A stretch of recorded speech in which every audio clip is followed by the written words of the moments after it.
একটি চতুষ্পদ প্রাণী হঠাৎ সবচেয়ে বেশি আলোচিত। মানুষজন দল বেঁধে দেখতে আসছে। গুরুত্বপূর্ণ মানুষেরা সিদ্ধান্ত নিল এটাকে রক্ষা করতে হবে। বলছি আহমেদ ছফার একটি উপন্যাসের কথা। ৩০ বছর আগে আহমেদ ছফা এই উপন্যাসটি লিখেছিলেন, গাভী বৃত্তান্ত। একটি বিশ্ববিদ্যালয়, দেশের সবচেয়ে সম্মানিত প্রতিষ্ঠান, মুক্তিযুদ্ধের প্রাণ, জাতির বিবেক, কিন্তু ভিতরে কি হচ্ছে? ছাত্রদের হাতে রাইফেল, হত্যাযজ্ঞ চলছে, সবাই জানে, কেউ কিছু বলছে না। শিক্ষকরা রঙিন রঙিন দলে বিভক্ত। ভাইস চ্যান্সেলর মেধায় আসেনি, রাজনৈতিক সমঝোতার ফাঁকে ভেসে এসেছিলেন। এই প্রতিষ্ঠানে একদিন একটি গরু এলো। ভাইস চ্যান্সেলর সিদ্ধান্ত নিলেন বাংলোতে ওকে রাখা হবে। হত্যার আলোচনা সরে গেল, দুর্নীতির আলোচনা সরে গেল, প্রতিষ্ঠানের পতনের কথা সবাই ভুলে গেল। সবাই ব্যস্ত হয়ে পড়ল গরুকে নিয়ে আলোচনায়। আহমেদ ছফা প্রত্যেকই অর্থে দেখাতে চেয়েছিলেন একটি প্রতিষ্ঠান শুধু গোলাগুলিতে ভাঙে না, দুর্নীতিতেও ভাঙে না।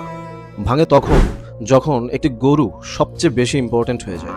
গাভী বৃত্তান্তের গরু তো বিখ্যাত হয়ে গেল, কিন্তু বিশ্ববিদ্যালয় যেমন ছিল তেমনই রয়ে গেল। আমাদের দেশে এই গরু বারবার ফিরে আসে, এমনকি কখনো কখনো কোনো কুখ্যাত লোকের চেহারা নিয়েও ফিরে আসে। আমি পুরো ভিডিও জুড়ে একটা উপন্যাসের কথাই বলছিলাম, কিন্তু সত্যি করে বলুন তো, আপনার মাথায় কি কোনো মহিষের কথা আসছিল?